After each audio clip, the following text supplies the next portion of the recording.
Welcome to another episode of the Left of Lansing podcast with Pat Johnston. A progressive insight into Michigan's political and cultural world. And of course, an entertaining podcast designed to shine a light on how to make Michigan's political machine work for the people. Now, from the Left of Lansing headquarters, located in his attic, here's the award-winning Pat Johnston.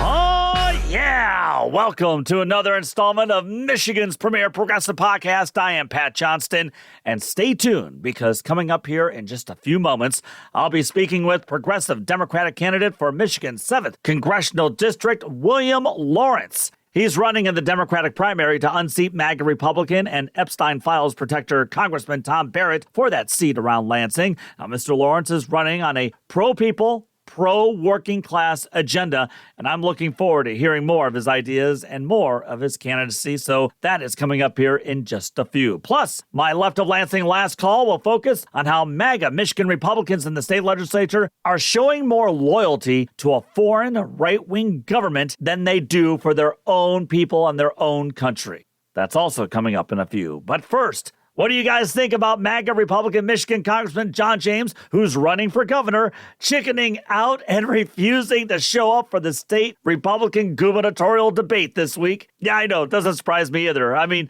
not only does this guy hide from his constituents by refusing to hold town hall meetings, but he can't even face fellow MAGA Republicans on stage in front of a fellow MAGA Republican audience? To paraphrase the character Fiora from Superman 2, what an underwhelming male this John James must be.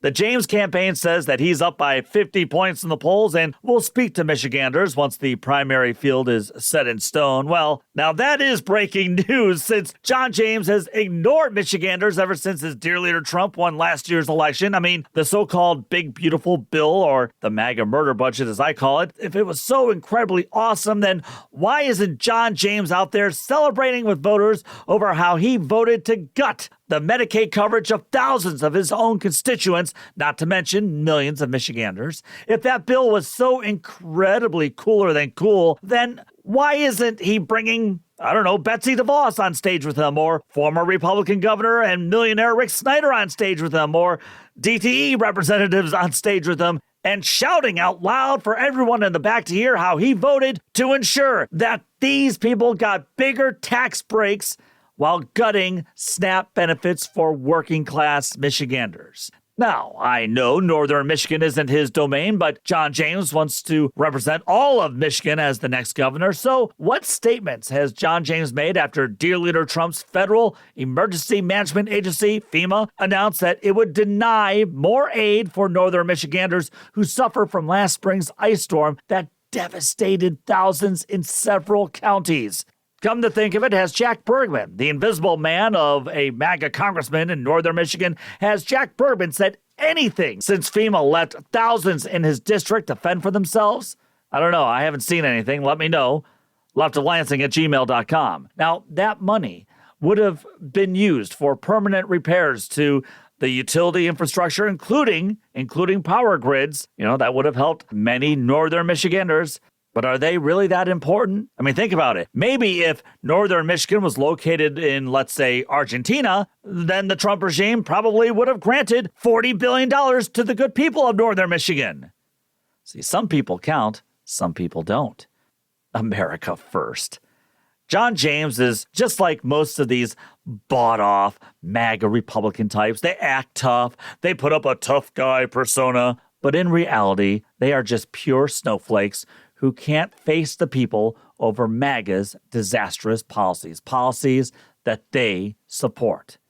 Of course, John James isn't working right now either, since, the MAGA Republican Congress, at the orders and the behest of their dear leader, refused to reopen the federal government by granting one Democratic minority request, which is extending the Obamacare subsidies so that way millions of Americans aren't suddenly facing thousands of dollars in health insurance costs. No. You see, John James is joining all of his MAGA Republican congressional colleagues in Michigan in keeping the government shut down because, you see, their daddy in the White House told them to do it. They can't think for themselves. They can't act for themselves. They're too afraid of their daddy. They listen to him no matter what, because in their eyes, daddy is never wrong.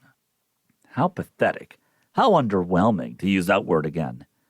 I mentioned these numbers last week, but I will mention them again because on November 1st, thanks to the Trump regime and MAGA Republican government shutdown, over 1 million Michiganders are in danger of losing their SNAP benefits or food assistance benefits. Around 1.4 million people in the state use SNAP benefits, 43% of which are families with children, and 36% of which have elderly members in their families. Remember, this is the pro-life party. And listen to this quote from a Michigan Advance story written by Catherine Daly and Ben Solis. All right, listen to this. I quote, Amanda Shreve, executive director of the Michigan Farmers Market Association, says that at least 2,500 farmers and small business owners across the state would be impacted by cuts to SNAP by losing part of their customer base. SNAP meaningfully contributes to farmer and market viability, Shreve continued saying. And here's what else she had to say. Perhaps no one exemplifies this more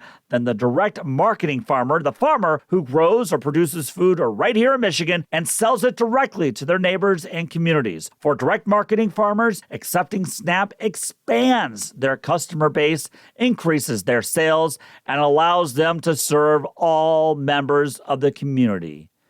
Well, isn't that wonderful that MAGA Republicans are hurting farmers? John James, Lisa McClain, Tom Barrett, John Molinar, my congressman, Jack Bergman, Tim Walberg, and Bill Huizenga, the MAGA Michigan Republican Congressional Delegation, and part of the MAGA Republican Congressional Majority in D.C., they aren't just hurting Michiganders who rely on SNAP benefits for their families, but they are, in turn, hurting Michigan farmers. Not that hurting and destroying the lives of farmers hasn't been a hallmark of the Trump regime and the MAGA Republican Congress, considering how farmers are suffering through dear leader Trump's insane tariff scheme. And let's not forget, please don't forget, how in Michigan some MAGA Republican types, backed by powerful oil and gas lobbyists, are trying to stop farmers from using their own land for large renewable energy projects like wind and solar farms. I mean, this will help them keep their land, but MAGA Republican types are trying to block it because that's what big oil and gas lobbyists want. They never care about farmers, and they never care about the working class. Now, I have to say this real quick. Good on Michigan Democratic Attorney General Dana Nessel for having Michigan join the 22 states that are suing the Trump regime right now to use the already congressionally approved contingency money to continue paying for the SNAP program. Yes, of course, the Trump regime is trying to block that, and MAGA Republicans in Congress are doing nothing. I mean, this would buy everyone just a few more weeks of money for food, and yet MAGA Republicans aren't lifting a finger. Again, this is happening because dear leader Trump and MAGA Republicans in Congress refuse to budge on just one issue, extending Obamacare subsidies. Now, I recall being told that government and politics is the art of the compromise, yet MAGA Republicans aren't compromising and, on the contrary, are more than pleased to keep the government shut down and hurt people. A new poll put out by Progress Michigan, which was conducted by Public Policy Polling, shows that 54% of Michiganders who responded to the poll said they would not support passing a new congressional resolution bill, a CR bill, to reopen the government unless the Obamacare subsidies are extended. Now, of course, we know that some 530,000 Michiganders rely on the ACA marketplace for their health insurance and that they are facing a 16% rate increase if those subsidies are not extended. Bridge Michigan's Eli Newman reports that several Michigan healthcare providers are warning of upcoming changes if those subsidies aren't extended. And here's more from Newman's Bridge Michigan story. In all, 121 of the 251 individual plans have a proposed rate hike of 15% or more. And small group plans, which cover some 412,000 people working at companies with 50 or fewer employees, are set to see an average rate hike of 11.1%. Meanwhile, just remember, everyone, that congressional members get their gold-tiered coverage, the best of the best. MAGA Republicans don't care about you, and they don't care about the entire working class of the nation. David Dayen, a good friend of the show and from the American Prospect, described the rather impressive health care coverage that members of Congress receive. And listen to this. He wrote last spring that according to a Congressional Research Service report from last year, it costs a member of Congress just $650 a year for nearly unlimited medical care. That includes not only access to on-site x-rays, lab work, and physical therapy, but also free referrals to Washington area military hospitals, which provide the best care in the country, free to members, also on the taxpayer's dime. Yeah. And MAGA Republicans are willing to allow their own voters to deal with skyrocketing premiums while they receive the best of health care in Washington, D.C. And we wonder why Zohran Mamdani will most likely become New York City's next mayor. The regime and MAGA Republicans, they don't care about the working class. They care only about their corporate authoritarian overlords and their donors, which is why they granted those guys billions of dollars in tax breaks. Now, while the nation is transfixed with New York City's mayoral race, and rightly so, as a strong, progressive Democratic Socialist appears likely to win that race for America's largest city, we've got elections here in Michigan, including in the city of Detroit. And it appears like the president of the Detroit City Council, Mary Sheffield, will indeed become the next mayor of Detroit in impressive fashion. According to a recent WDIV poll, Sheffield, she owns a 50% lead. 50% lead over her competitor, Reverend Solomon Kinloch Jr., who suggested that maybe Detroit needs dear leader to send in the National Guard in some spots in the city. Yeah, that didn't go over too well. Sheffield, of course, is backed by some powerful donors, to be sure. But she wants to keep Detroit's community violence intervention policy in place, which, is helping bring down Detroit's crime rate. And she doesn't want to use the flawed facial recognition technology. So that's good. And she was once a supporter of Bernie Sanders' campaign. And she did receive the endorsement of Democratic Socialist Council member Gabriela Santiago Romero, which basically served as a stamp of approval, I believe, for progressives in Detroit to back Sheffield. But there's another race in Detroit that I will be keeping my eye on next week, and it'll be the race for Detroit City Council District 7 between the corrupt and MAGA right-wing so-called Democratic State Representative Karen Whitsett and 33-year-old Democratic Socialist Denzel McCampbell. If I can remind you, Whitsett's tenure is finally up in Lansing, and so she wants to continue representing corporate interest and pleasing her MAGA donors by gaining this ever-important seat on the Detroit City Council. But the smart voters, if you recall, the smart voters there are onto her, and that's why she lost to Denzel McCampbell in the primary last August. But she refuses to go away, and she's trying to defeat McCampbell in the general election next week. Now, I had the pleasure of speaking with Denzel McCampbell back in early September, and I asked him what he thought about Karen Whitsett being the only Democrat in the Michigan State House to join in voting for the MAGA Republican House Speaker Matt Hall's budget bill that would have cut essential services. Well, it did cut many essential services, but it would have been worse had the Democratic majority in the Michigan State Senate not watered down some of those draconian cuts. And here's what Denzel McCampbell had to say about Whitsett's awful vote and awful overall record. Listen. This is a pattern with my opponent of making decisions that are not in the best interest of her district or our District 7 or the city of Detroit. And we need leadership, especially during the time when the Trump administration and MAGA Republicans in Lansing are trying to one-up each other of who can cut the most, who can harm the communities that depend on these services and resources the most. And that's not what we need. We don't need someone who will give their vote and be complicit in that. We need folks who will actually put people first. And that's been a theme of our campaign. And we just got to make sure that folks know people's records and what they're standing for. And as you talked about labor unions and union support and community organization support, I'm the only person in this race who has support from labor, has support from community organization, and continues to be present with folks to actually know what we need. We can't have someone who's voting against our interests represent us on city council. So I'll be keeping my eye on that race because that would be huge if Denzel McCampbell can defeat Karen Whitsett and become another essential working class vote on the Detroit City Council. Now, there's another important race that's up for grabs in Michigan, but this race will be next year in the midterms. MAGA Republican Tom Barrett won the state's 7th congressional district last year, which was a pickup for MAGA since that seat was once held by Democrat Alyssa Slotkin. And since Barrett's victory, like John James, he's been absent. I mean, he's nowhere to be found after voting on all of the Trump regime's bills. And since this is a swing district around Lansing, several candidates have announced that they are running to become the Democratic nominee. And one of those candidates is actually putting forward a true progressive working class agenda, working class coalition, and working class campaign to win back that seat in next year's crucial midterm elections. William Lawrence is my guest, and he's coming up in just a moment to discuss why his working class agenda is what voters really want and why this kind of populism is exactly why voters are giving him support. My talk with William Lawrence happens here in just a few moments. You're listening to LOL.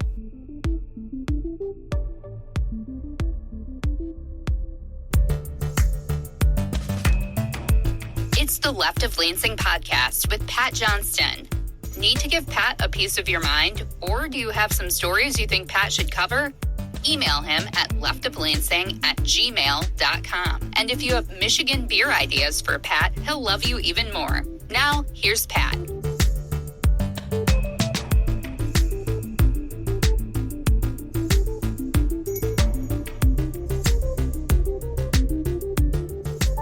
Thank you for all your likes to my YouTube short last week on Dear Leader Trump prioritizing his 90,000 square foot ballroom over the working class of America. And if you have not visited my YouTube page, please do, because not only do you get the weekly episodes and the Monday musings or the Friday shorts, but you get to check out some commentary that you don't hear on the show. So subscribe to Left of Lansing on YouTube and like the videos there too. Also, subscribe and give Michigan's premier progressive podcast a well-deserved 5-star rating wherever you are listening to the show. All right.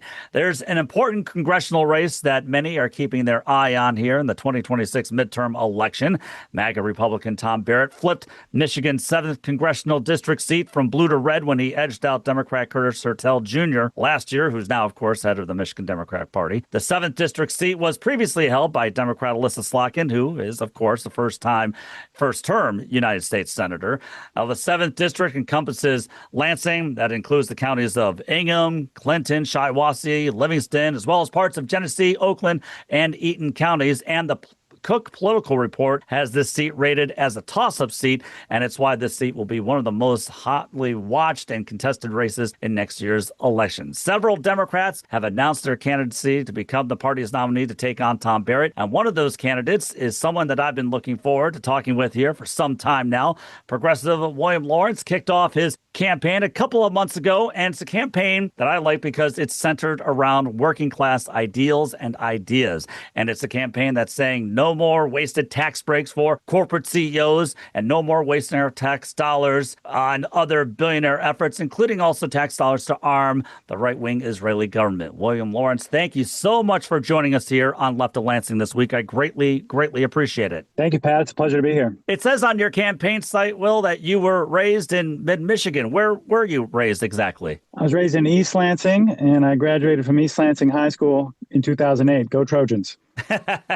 What is it about the Lansing area and, mid-Michigan that you've always liked and that has always said, this is home to you? Well, when I was in high school, I wanted to get out of the state. I wanted to get as far away as I could from here. And so I ended up in college in the Philadelphia area, and I lived out there for 6 or 7 years. But, I got a little older and a little wiser, and I started to realize that, the Midwest was the very best of all. And I just started thinking about the fall colors and my family and all the people I know and love here. And I thought that Lansing is the place for me. So I moved back here after a number of years out on the East Coast, and that was in 2017. And bottom line, I just love the people and I love the place. I love the Grand River, and I don't want to be anywhere else. Hey, before we move on talking about your activism and involvement and, of course, your campaign here, I'd like to ask you, maybe what issues made you interested in politics in the first place? I mean, did you grow up, Will, always interested in politics and in political activism? I'd say I was pretty disgusted by politics as a young person, and I felt like it was just a den of crooks. And, the Iraq War happened when I was started when I was 13 years old, and that made a big impression on me. And I was also learning about climate change as a young person. And I thought, man, we are in big trouble. So it was those issues were the issues of concern for me, but it wasn't until I got a little older and I discovered social movements, people power, union struggles, civil rights movement, the feminist movement, just people throughout history fighting from the bottom up to make a better future for themselves and their children. That really gave me something to live for and a tradition to walk as a part of. I kind of got back into traditional politics through the back door from social movements where we built campaigns to pressure politicians to do the right thing and sometimes even succeeded. Is there a specific, I don't know, person, politician, activist, or leader that you've always looked up to and would, I don't know if emulate is the right word, but would kind of look towards to help inspire you, especially with this campaign? Bernie Sanders has been a huge inspiration to me and to so many in our generation. And when he ran in 2016, it was the first time I saw a politician really tell the truth in a big way. And I think he surprised a lot of us by demonstrating that you could tell the truth and actually win the support of tens of millions. It was after his race in 2016 that I saw the boundaries between, social movement organizing and traditional politics really start to break down because lots of millennials like myself started to get involved in the process inspired by Bernie. You helped co-found the Sunrise Movement. It became an influential youth-led climate change movement. Did the Sunrise Movement, did that exceed even your expectations when you were really getting it all started and off the ground of how strong and influential it could be? Or did you really always have this feeling that it would be as influential and as successful as it did become? We planned for success. We built a 4-year strategy that was a plan for how we could go from having 6 people to having tens of thousands of members and millions of supporters and actually pass federal climate legislation. So it didn't happen by accident because the plan really worked the way we envisioned it. But of course, when a plan like that, which everyone has told you is ludicrous, actually succeeds, it was a little surreal at times. We said, oh my God, I can't believe this actually worked. Yeah. I was wondering, I read up that you created the My Rent is Too High coalition here in Michigan. Of course, that's talking about affordable housing, and that is a major issue right now. In fact, it's probably been a major issue for many years, but just got ignored. What galvanized you, Will, to start that coalition up here in Michigan? Well, it was after the pandemic that I left my work with Sunrise and I wanted to bring my focus closer to home. And in those pandemic years, the housing crisis just spiraled out of control and the cost of getting a mortgage became prohibitive for so many. And then the cost of rent went up 25% in the course of just a couple years. So I was seeing my friends get pushed out of places they'd rented for years and my neighbors struggling with the cost of rent. And my wife and I wondering about our housing future and how we're going to afford it. And it really doesn't take a rocket scientist to observe that the rent is too damn high and everybody knows it. And so that's going to be a good issue to unite people, which is what I really care about most as an organizer, is uniting people across the working class, whether you're in a rural, suburban or urban area, whether you're black or white or brown. Everybody can agree that the rent is too damn high and we all deserve good housing. And that's what got my focus on that issue. All right. So we've talked about your working class activism here so far, Will. I guess that experience is why you like to focus on affordability when it comes to housing, for example, because with housing costs continuing to go through the roof and, the age of first time buying, I believe, is now nearing 40 years old. This just isn't sustainable, is it? And I guess that's why you really want to make that one of your main focuses on the campaign. That's absolutely right. I hear people say all the time that the American dream is dead and we don't have good housing. We don't have health care that we can count on. We don't have the ability to pay for childcare for our families. We don't have the ability to retire with confidence with the attacks on Social Security. And so no wonder that people are so anxious and fearful about the future. And it's the billionaires, by the way, who are the ones who are eating the whole pie and taking the future away from us and then inciting the rest of us to fight against each other. And they're exploiting every kind of polarization that exists in society, partisan polarization, ethnic, racial, religious. They want us fighting each other across all of those lines so that they can continue to be the wealthiest people on the history of the planet with no accountability whatsoever while we're struggling to see tomorrow. And so my orientation in this campaign is to focus the anger where it really belongs, which is against those billionaires, and unite people all across the district to win the basics that allow for a beautiful life. What are some of the other areas of your campaign that you really like to focus on and that you're trying to communicate with many of the voters in the 7th District? So we've spoken about housing. I'm also a supporter of Medicare for all so that we can all have health care that we actually can count on. There used to be a time when you could get a career job and have that job for 30, 40 years, and you'd have good health care that went along with that job. Those days are over, and we don't live in that economy anymore. People are working 2 or 3 jobs, and it doesn't make sense that the health care should be tied to your employment. So that's why I support a Medicare for All program, which will deliver better outcomes at a lower price for all of us, while also allowing people to take more risks to start small businesses or whatever it is that they want from their life, because they're not worried about having to lose their health care if they go back to school or if they pursue a different job. I'll also mention that I am saying no to endless wars around the world. We've seen 24 years of the war on terror now, and I've been alive for all 24 of those years, and we are less safe than we were then. We have more enemies around the world rather than fewer, and we are poorer rather than richer. So the war on terror has been a failure on all counts, and now we're spending $1 trillion on the annual war budget. I talk to veterans around the district, and I say, do you think $1 trillion is the appropriate amount for the Department of War? And they say, seems a little excessive to me. And by the way, for all that money, we can't even figure out how to adequately fund the VA and support the veterans who have given their service to the country. And we made a promise to them in turn that they would be taken care of. But now Trump is saying, we're going to cut the VA. So when it comes to Trump and Barrett, I don't think that there is a promise they're capable of keeping or an oath that they wouldn't break. And that's why I'm running to beat Barrett. Will, are you stunned that Trump didn't keep to his promise that he'd be a no wars president? Was I stunned? Yeah. No, but I do think I was not stunned.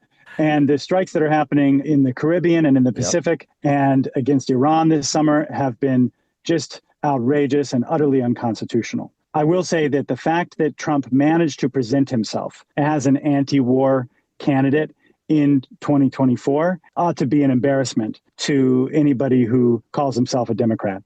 And as a Democrat, I am embarrassed by that. I believe that Democrats need to be the anti-war, pro-peace party if we are to have a future. Yeah, that's a great point. And I have to admit, it's something, Will, that I really haven't talked too much about. It was an embarrassment that the Democratic Party last year allowed Trump to portray himself as the anti-war candidate, while Democrats, and especially the top of the ticket, were trying to say that they were strong on defense, which meant, of course, more money for defense contractors, more money for corporations, more tax breaks for corporations for war. And it also meant more money for the right-wing Israeli war machine. And this is at a time when the American people are feeling left behind, as you've just been talking about. They don't want to continue to feed the war machine. They want the money brought back here, brought back home to take care of Americans. So, yes, I do agree with you, Will. I mean, that was one of the many embarrassments the Democrats had last year. You know, you mentioned the word security. I've heard you say that in some of your interviews and some of the speeches. And you say the word security is one of your main planks, but it's not being used like it normally is in politics, because whenever you hear security, you're thinking national security, which means, hey, we've got to spend $1 trillion on the Pentagon budget without really any oversight, of course. But to me, it sounds like you're using the word security in a different way, though, for the working class, like economic security. Could you talk about that a little more? Yes, that's exactly right. Security is the ability to look forward to the future. When you have job security, you don't just have a good job now, but you know that you're going to get to keep that job. When you have housing security, you don't just have housing you can afford and enjoy now, but you have confidence that you're going to get to keep that house next year and the year after that. And when you have security in your healthcare, it's the same story. So I think security is one of the essential needs that we all have as human beings. The child feels secure in the arms of their parents. And that's what we all want in order to be able to sleep easily at night, is just some basic assurance that we're going to be able to move forward into the next day and our families are going to be okay. Right now, that's not something that most of us get to enjoy. Social Security is a promise that was made to all Americans 90 years ago that they could retire with confidence. And now that promise is at risk of being taken away. So when we talk about what it is that keeps us safe, it's not spending trillions on bombs to drop overseas. It's investing in the basics that allow us to live a good life here at home. Well, you've already talked about where you think the Democrats made a mistake by allowing Trump to portray himself as the anti-war president. But could I get you to comment, Will, on your feelings after last year's election when you saw exit poll after exit poll show how working class Americans, a good chunk of working class Americans, believe that Trump and MAGA Republicans were more of a working class party, were more representative of a working class party over the Democratic Party, the National Democratic Party. What were your feelings about that? And where do you think Democrats went wrong? Yes, it reflects the failure of the Democratic Party to deliver a clear message for change. Because the fact of the matter is that people are scared for the future and they're anxious about what their future prospects are. And when Trump came into office the first time, he said, "I will fix it." And that's what people wanted to hear. And then, of course, he exploited every form of division in our society, and he blamed all the wrong people. Right. And he hasn't been able to fix it because he was never interested in actually fixing it for working class people in the first place. But Democrats over the last 8 years have too often wanted to just return to normalcy, return to the status quo that existed before Trump. But that wasn't working for people. And that's why Trump and Bernie did well in 2016, because both of them in their own way had a message of change. So my view is that we need to understand the anxiety that our neighbors are feeling. We need to recognize that's legitimate. And then we need to direct the anger at the right people, which is the billionaires, and fight for the basic security that we all deserve. If we do that, we're going to be able to win in 2026 and 2028. And then we've got to deliver on that agenda. We've got to deliver on that agenda because it's not just about winning elections. It's about actually governing the country in a way that allows people to enjoy their lives and have the basic stuff we all deserve. Well, let's talk about your current representative and the person that you'd like to defeat next year. And that, of course, is MAGA Republican Tom Barrett. I assume he still has not done any town halls of yet. I don't know. You can tell me if I'm wrong. No, you didn't miss it. What does that say about him? And what does that say about the stances and the votes that he's taken?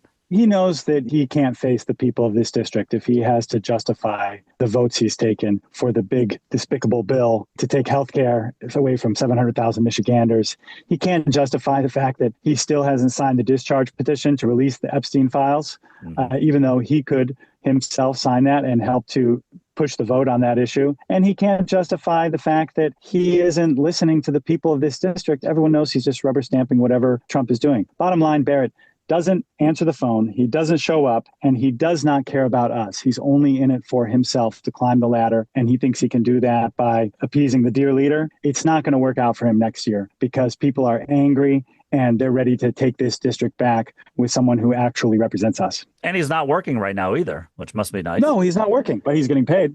Yeah, right. You know, it's great to have you on because, you know, again, you've done so much work on climate change and clean energy, and you and your movement helped secure some major clean energy projects within the Biden administration with bills that were passed during his tenure. And thousands of clean energy jobs, you know, were slated for Michigan from those policies. And we've already got thousands of clean energy jobs here in Michigan, but with that so-called big despicable bill, is that I like the way you called it there, despicable bill that Tom Barrett voted in favor of. You know, here's what I don't understand. I mean, many of those jobs now are going away, and I'm just not getting how people like Tom Barrett and other Republican Michigan congressional members can say that they're all about the working class here in Michigan while they voted to gut working class jobs, specifically those clean energy jobs. Yes, they went all the way in with the big oil billionaires. They decided that we were going to turn back the clock on the entire energy system,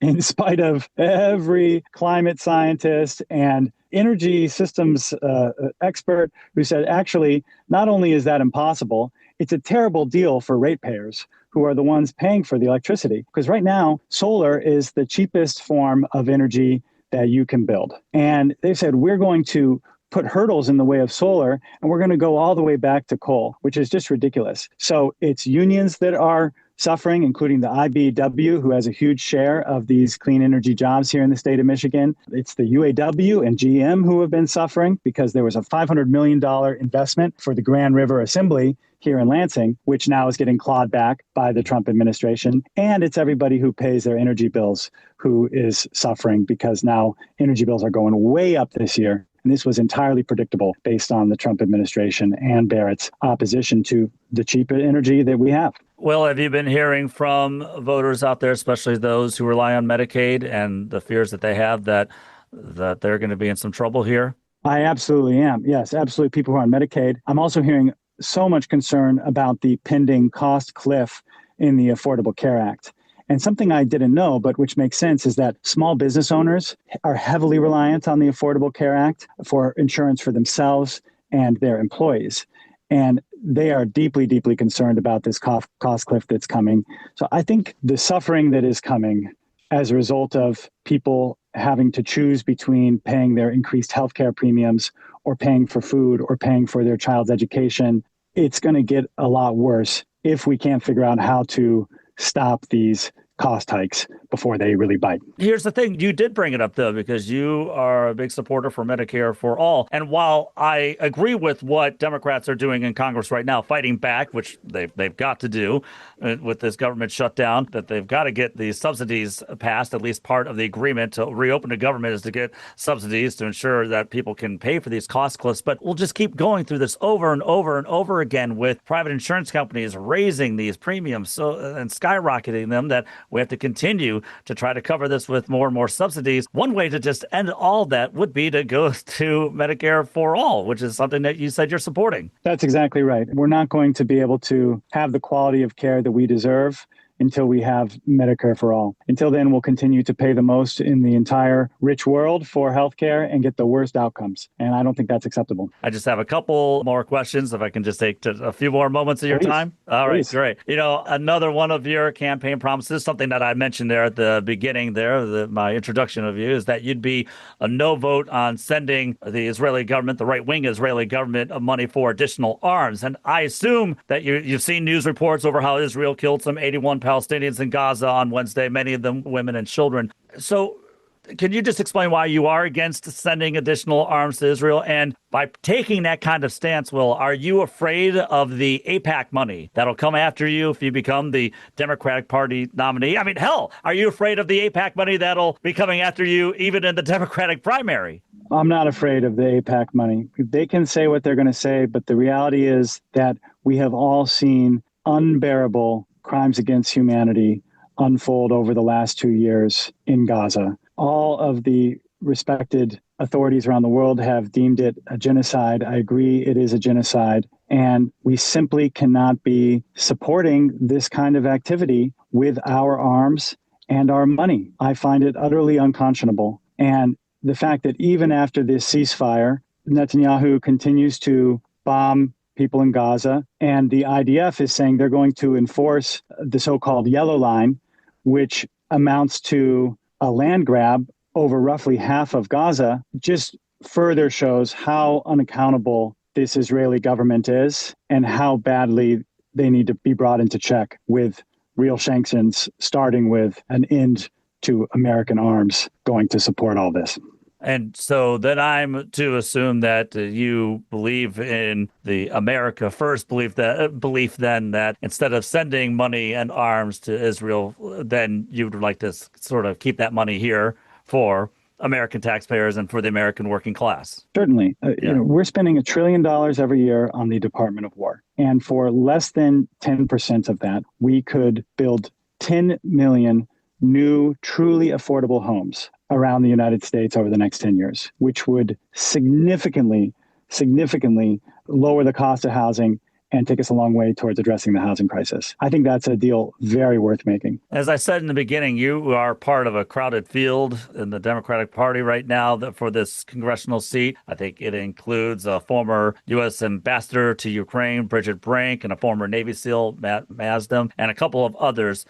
How do you think, Will, that you can best separate yourself from the others in this primary? How would you go about doing that? Well, I'm from this community. I was raised here. This is my home, and I want to spend the rest of my life here in Mid-Michigan. And the job is U.S. representative in Congress. So I think that to actually represent this district, we need somebody who is from the district. And I'm the only candidate who can claim that. I'm also the only candidate who is actually stating what I'm for in very clear terms. If you look at our website, wewill2026.com, you'll see that from healthcare to housing and immigration and foreign policy, I tell you what I think on these issues. I'm not taking a mushy middle or vague sort of stance. I'm saying what I'm for, and I'm standing by my principles. I believe that I don't need to agree on everything with every voter. That would be impossible. What people are looking for is not someone who agrees with them 100% of the time. They're looking for someone who tells you what they think and you know where you stand. And getting to argue about the issues with our friends, I mean, that's the spice of life, you know? So none of us agree on everything, but I want to know where you stand, and I'm going to let you know where I stand. And that's something that I think people are looking for in our politics today, and sets me apart from the other candidates in this primary field as well. All right. Well, I know you've already just mentioned it, but you can mention it again. If people would like to learn more about your campaign, where can they go, Will? The website is wewill2026.com, because we will win in 2026. Wewill2026.com. And you can also find us on all of our social media pages. And please do go and sign up to volunteer at wewill2026.com/volunteer. What I can promise to everyone as we build this campaign is that we're building an opportunity to join a movement to respond to these dark times we're in. I can't promise any miracles through this campaign, but what I can promise is that doing this with me is an opportunity to confront and fight for something that matters in these dark times we're in. The antidote to despair is action. That's an old saying, but it's an old saying for a reason, because it's true. And so my message to everyone in Michigan is join this campaign, become a volunteer, build community. You'll sleep better. You'll make friends. We're having a blast.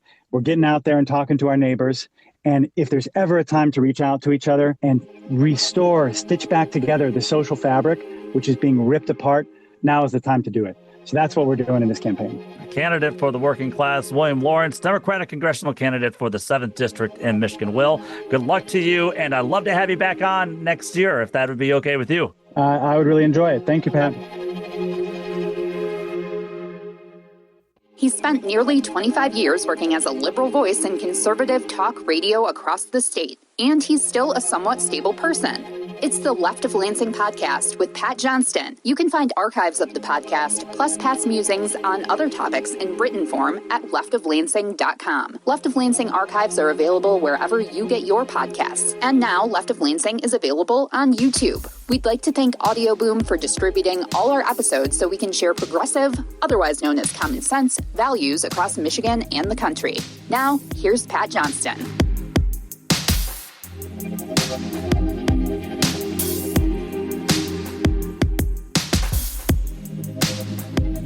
A special thanks to William Lawrence for being on the show this week and for sharing his working class values, ideals, and campaign with all of us. And I forgot to follow up with him, but Mr. Lawrence also noted in that interview that he would indeed vote to release the Epstein files, something that MAGA Republican Tom Barrett refuses to do since he'd rather protect the elites in those files, including, most likely, Dear Leader. I mean, imagine protecting those involved directly or approximately with a child sex trafficker and believing that the American people don't want the truth? I'll provide a link to William Lawrence's campaign page so you can check it out yourself. Time now for the Left of Lansing Last Call. So this week, Progressive Democratic State Representative Dylan Wagella, who's also a good friend of this show, is the vice chair of the State House Oversight Committee on Corporate Subsidies and State Investments. That committee is hearing testimony this week over the recent announcement that the Goshen battery plant slated to be built in Mecosta County will in fact not be built after the company pulled out due to local and state opposition. Now, I talked about this a bit in this week's Monday Musing, and that while I did not condone the anti-Asian rhetoric spewed by some MAGA Republican opponents of the plant, since the company's subsidiary is based in China, I didn't like that the state was providing $150 million, a handout basically, without placing many safeguards or promises from the company, including job numbers and quality of pay. This is not the best way to do business. Anyway, during the hearing, Wagella was giving some remarks, and here's what he said, according to Michigan Advance's Kyle Davidson, and I'm reading the story here. It says, Wagella contended that most people in the nation would agree that no corporation, regardless of their national origin, should receive taxpayer money, after noting that China, like most nations, is not free from criticism. And this is what Wagella said, and I quote, I mean, our country is actively sending our tax dollars to fund a genocide right now as well. As he was, of course, criticizing the United States' continued support for Israel. And in response, MAGA Republican State Rep Matthew Bierlein walked out of the committee, telling Wagella, I'm not going to sit here and listen to your crap anymore. The subcommittee continued its discussion without him, and you can hear it for yourself. Shouldn't have any criticisms, right? It should, but like as all countries do. I mean, our country's actively sending our tax dollars to fund a genocide right now as well. So what I will say, though, is I think that I'm not going to sit here and listen to your crap anymore about... Representative, let's let him share his perspective. What I'm saying is, I don't believe, I think the argument is stronger when we say no corporations should receive taxpayer money. Not only is Matthew Bierlein a snowflake, but he exhibits why the MAGA Republican Party, both in Michigan and across the nation, is not an America First party. They show more loyalty to a right-wing foreign government that's taken over $300 billion of our taxpayer money to conduct a genocide to the Palestinian people in Gaza. And as you heard me say in my interview with William Lawrence, Israel just broke the ceasefire this week to kill what is now being reported over 100 Palestinians, a good many of them who were children. I mean, why are you fed up listening to that crap there, Matt Bierlein? Why are you against hearing the truth? Oh, yeah, that's crap. I don't like the truth. Plug my ears. I don't want the truth. I mean, why are you more angry over what someone truthfully noted is happening in Gaza by an extreme right-wing Israeli government than you are with how taxpayers are being fleeced by that same right-wing government? You know, just as Lansing's stupid reliance on all of these failed government gifts and handouts in the billions to corporations is fleecing Michigan taxpayers, well, that's what's happening when taxpayers are funding Netanyahu's genocide. Why aren't you just as upset about that, Matt Bierlein? Well, how about you stand up for America the way that you stand up for a genocidal maniac in Netanyahu?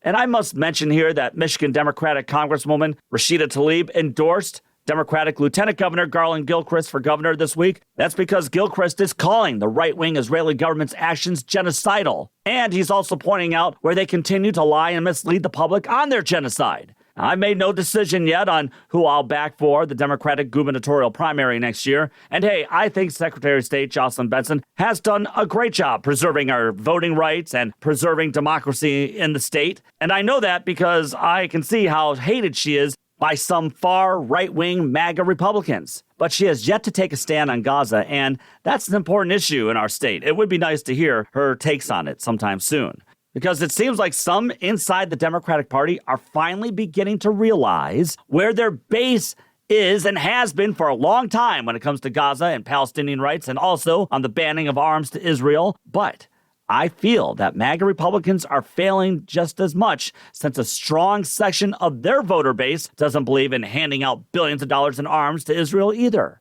Bottom line, Matt Bierlein showed all of us and his MAGA Republican Party's America First bona fides by running out and slamming the door because Representative Wagella rightly called out Israel's genocide. The Trump regime and the MAGA Republican Party fights for war criminals like Netanyahu and child sex traffickers like Jeffrey Epstein. America first.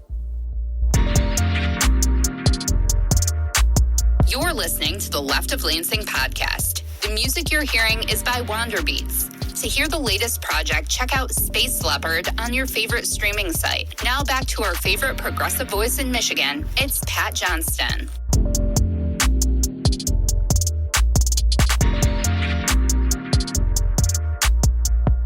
Well, that's going to do it for this edition of the Left of Lansing. Again, you can always email me, leftoflansing@gmail.com. That's leftoflansing@gmail.com. Special thanks again to Democratic candidate for the 7th Congressional District and strong progressive William Lawrence for joining us here this week. I said in my monologue that MAGA Republicans don't care about the working class, and we're going to see all of that in action this week as millions are about to watch their food benefits disappear and millions will notice their healthcare premiums skyrocket. And that's why I agree with William Lawrence that it's not enough for Democrats to just simply promise that we can go back to where we were before 2024 or even 2016. Things weren't awesome before that. I mean, while Obamacare certainly has good things in it, keeping health insurance prices down didn't exactly happen. And that's why the American people overwhelmingly want Medicare for all, you know, the kind of coverage those in Congress get. And the people are tired of corporate authoritarians running both parties, as they aren't seeing many sticking up for the working class,